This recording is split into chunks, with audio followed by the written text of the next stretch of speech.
तो यानी कि लगातार जो मीटिंग्स है वो यहाँ पर देखी जा रही हैं और ऐसे में अब आपको ये बता दें कि बिहार में 24 की तस्वीर किस तरह की होगी और क्या होगी। तस्वीर में सबसे पहले आपको बात करते हैं एनडीए की, जहां पर सीट शेयरिंग पर कोई भी संशय नहीं है। यानी कि जो सिचुएशन है सीट शेयरिंग के फॉर्मूले को लेकर एनडीए में कहीं ना कहीं क्लियर है।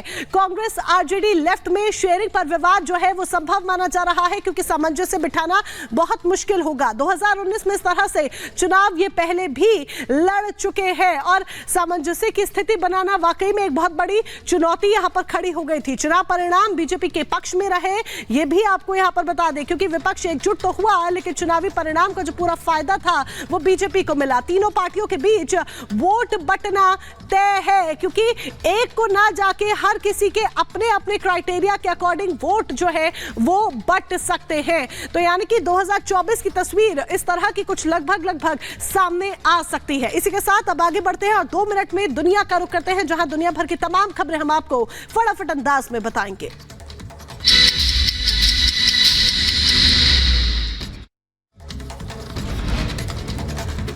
जर्मनी में नस्लवाद के खिलाफ विरोध पर चांसलर ओलाफ स्कोल्स का बयान, कहा यहूदी विरोधी सोच के खिलाफ जारी रहेगी जंग। गाजा के राफा में इजरायली हमले से तबाही, आईडीएफ के हमले में 3 लोगों के मारे जाने का दावा।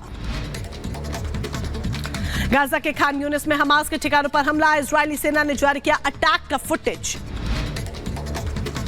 जर्मनी के विदेश मंत्री एनालेना बेयरबॉक का जॉर्डन दौरा, इजराइल हमास युद्ध के मुद्दे पर अपमान अल सफादी से चर्चा की। स्पेन में फिलिस्तीन के समर्थन में विरोध प्रदर्शन, मैड्रिड शहर में सड़कों पर उतरे सैकड़ों लोग। गाजा के राफा में भारी बारिश के बाद बिगड़े हालात, सड़कों पर पानी भरने से यातायात तो सुविधा प्रभावित हुई। इंग्लैंड के लिवरपूल सिटी में 4 मंजिला इमारत में आग लगी, लोगों को बचाने के लिए सुरक्षा बलों ने चलाया रेस्क्यू ऑपरेशन। अमेरिका के मैरियन शहर में जानवरों के लिए जा रहे ट्रक में लगी आग, सुरक्षा बलों ने मुश्किल से जानवरों को बचाया। जर्मनी में उग्रवाद और नस्लवाद के खिलाफ विरोध, डसेल्डॉर्फ शहर में सड़क पर उतरे हजारों लोग। लेबनान में हिजबुल्लाह के ठिकानों पर इजरायल का अटैक, आईडीएफ ने जारी किया हमले का वीडियो। गाजा के खान यूनिस में बढ़ी मरीजों की संख्या, अस्पतालों के अंदर और बाहर लगी लंबी कतारें। ग्रीस के एथेंस शहर में इजरायल का विरोध, हजारों लोगों ने सड़क पर उतरकर नारेबाजी की। दक्षिण अफ्रीका के केप टाउन में जंगल में लगी आग, हेलीकॉप्टर की मदद से आग पर काबू पाने की कोशिश जारी। ब्रिटेन के राजा किंग चार्ल्स की तबीयत बिगड़ी, लंदन के अस्पताल में भर्ती कराया गया। केन्या की राजधानी नैरोबी में सड़कों पर उतरे लोग, महिला उत्पीड़न के खिलाफ विरोध प्रदर्शन। उत्तरी गाजा में इजरायल का ग्राउंड ऑपरेशन जारी, आईडीएफ के जवानों ने आतंकियों के ठिकानों पर बरसाई गोलियां।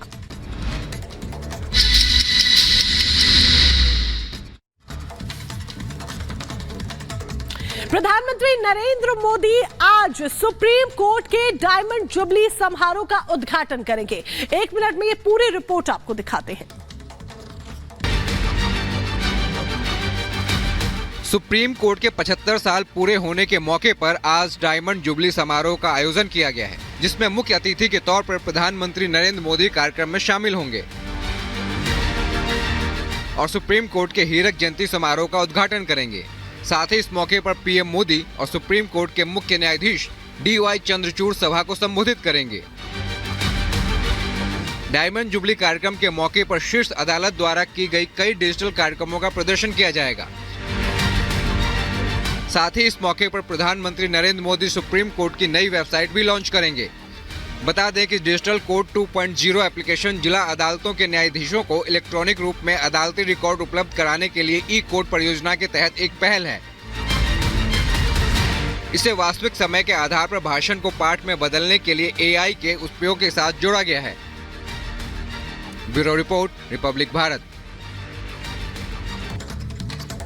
और अब खबर दिल्ली से है, जहां पर बीच बाजार में एक युवक पर सरेआम गोलियां चलाई जाती हैं और उसके बाद चाकू से भी उस पर हमला बोला जाता है। ये पूरा घटनाक्रम सीसीटीवी में कैद हो गया है। राजधानी दिल्ली के शास्त्री पार्क इलाके में हैरान करने वाली घटना सामने आई है, जहां बेखौफ दबंगों ने एक युवक को बीच बाजार दौड़ाकर पहले गोली मारी, फिर गला रेतने की कोशिश की। सीसीटीवी फुटेज में साफ तौर पर देखा जा सकता है कि भीड़ भाड़ वाले बाजार में एक लड़का भागते हुए दिखाई दे रहा है और पीछे पीछे 3 से 4 लोग दौड़ रहे हैं। किसी के हाथ में चाकू है तो किसी के हाथ में पिस्टल। इतना ही नहीं, एक शख्स स्कूटी से भी उस लड़के का पीछा करते हुए दिखाई दे रहा है। इस दौरान उसका एक साथी हवाई फायरिंग करता है और फिर युवक को पकड़कर उस पर ताबड़तोड़ चाकू से हमला किया जाता है। इसके बाद घायल युवक को छोड़ वहां पर फरार हो जाते हैं। इस पूरी वारदात में शामिल चारों आरोपियों को पुलिस ने गिरफ्तार कर लिया है। बताया जा रहा है कि शराब पीने के दौरान लोगों के बीच विवाद हुआ था, जिसके बाद आरोपियों ने इस वारदात को अंजाम दिया। Bureau report, Republic Bharat. और अब एक बड़ी जानकारी आप तक पहुंचा दें। अदन की खाड़ी में मार्लिन लुआंडा में लगी आग पर भारतीय नौसेना ने काबू पा लिया है। पूरी डिटेल्स इस 1 मिनट की रिपोर्ट के जरिए देखिए। अदन की खाड़ी में भारतीय नौसेना को बड़ी सफलता मिली है, जहां ब्रिटिश तेल टैंकर MV मर्लिन लुआंड पर लगी आग को कड़ी मशक्कत के बाद देवदूत भारतीय नौसेना ने सफलतापूर्वक काबू पा लिया। ये वही ब्रिटिश तेल टैंकर है जिस पर यमन के हूती विद्रोहियों ने अदन की खाड़ी में मिसाइल अटैक का निशाना बनाया था और इस हमले के बाद टैंकर में आग लग गई थी। बता दें कि हूती विद्रोहियों ने जिस टैंक जर्मनी में उग्रवाद और नस्लवाद के खिलाफ विरोध, डसेल्डॉर्फ शहर में सड़क पर उतरे हजारों लोग। लेबनान में हिजबुल्लाह के ठिकानों पर इजरायल का अटैक, IDF ने जारी किया हमले का वीडियो। गाजा के खान यूनिस में बढ़ी मरीजों की संख्या, अस्पतालों के अंदर और बाहर लगी लंबी लंबी कतारें। ग्रीस के एथेंस शहर में इजरायल का विरोध, हजारों लोगों ने सड़क पर उतरकर नारेबाजी की। दक्षिण अफ्रीका के केप टाउन में जंगल में लगी आग, हेलीकॉप्टर की मदद से आग पर काबू पाने की कोशिश जारी। ब्रिटेन के राजा किंग चार्ल्स की तबीयत बिगड़ी, लंदन के अस्पताल में भर्ती कराया गया। केन्या की राजधानी नैरोबी में सड़कों पर उतरे लोग, महिला उत्पीड़न के खिलाफ विरोध प्रदर्शन। उत्तरी गाजा में इजरायल का ग्राउंड ऑपरेशन जारी, IDF के जवानों ने आतंकियों के ठिकानों पर बरसाई गोलियां।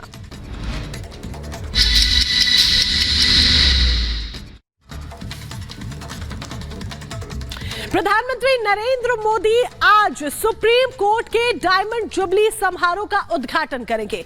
1 मिनट में ये पूरी रिपोर्ट आपको दिखाते हैं। सुप्रीम कोर्ट के 75 साल पूरे होने के मौके पर आज डायमंड जुबली समारोह का आयोजन किया गया है, जिसमें मुख्य अतिथि के तौर पर प्रधानमंत्री नरेंद्र मोदी कार्यक्रम में शामिल होंगे और सुप्रीम कोर्ट के हीरक जयंती समारोह का उद्घाटन करेंगे। साथ ही इस मौके पर PM मोदी और सुप्रीम कोर्ट के मुख्य न्यायाधीश DY चंद्रचूड़ सभा को संबोधित करेंगे। डायमंड जुबली कार्यक्रम के मौके पर शीर्ष अदालत द्वारा की गई कई डिजिटल कार्यक्रमों का प्रदर्शन किया जाएगा।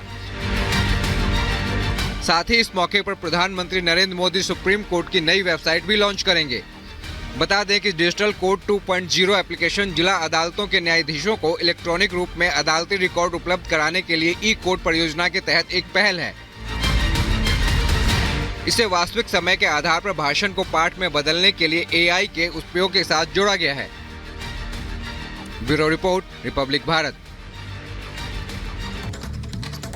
और अब खबर दिल्ली से है, जहां पर बीच बाजार में एक युवक पर सरेआम गोलियां चलाई जाती हैं और उसके बाद चाकू से भी उस पर हमला बोला जाता है। ये पूरा घटनाक्रम CCTV में कैद हो गया है। राजधानी दिल्ली के शास्त्री पार्क इलाके में हैरान करने वाली घटना सामने आई है, जहां बेखौफ दबंगों ने एक युवक को बीच बाजार दौड़ाकर पहले गोली मारी, फिर गला रेतने की कोशिश की। CCTV फुटेज में साफ तौर पर देखा जा सकता है कि भीड़ भाड़ वाले बाजार में एक लड़का भागते हुए दिखाई दे रहा है और पीछे पीछे 3 से 4 लोग दौड़ रहे हैं। किसी के हाथ में चाकू है तो किसी के हाथ में पिस्टल। इतना ही नहीं, एक शख्स स्कूटी से भी उस लड़के का पीछा करते हुए दिखाई दे रहा है। इस दौरान उसका एक साथी हवाई फायरिंग करता है और फिर युवक को पकड़कर उस पर ताबड़तोड़ चाकू से हमला किया जाता है। इसके बाद घायल युवक को छोड़ वहां पर फरार हो जाते हैं। इस पूरी वारदात में शामिल चारों आरोपियों को पुलिस ने गिरफ्तार कर लिया है। बताया जा रहा है कि शराब पीने के दौरान लोगों के बीच विवाद हुआ था, जिसके बाद आरोपियों ने इस वारदात को अंजाम दिया। Bureau report, Republic Bharat. और अब एक बड़ी जानकारी आप तक पहुंचा दें। अदन की खाड़ी में मार्लिन लुआंडा में लगी आग पर भारतीय नौसेना ने काबू पा लिया है। पूरी डिटेल्स इस 1 मिनट की रिपोर्ट के जरिए देखिए। अदन की खाड़ी में भारतीय नौसेना को बड़ी सफलता मिली है, जहां ब्रिटिश तेल टैंकर एमवी मर्लिन लुआंड पर लगी आग को कड़ी मशक्कत के बाद देवदूत भारतीय नौसेना ने सफलतापूर्वक काबू पा लिया।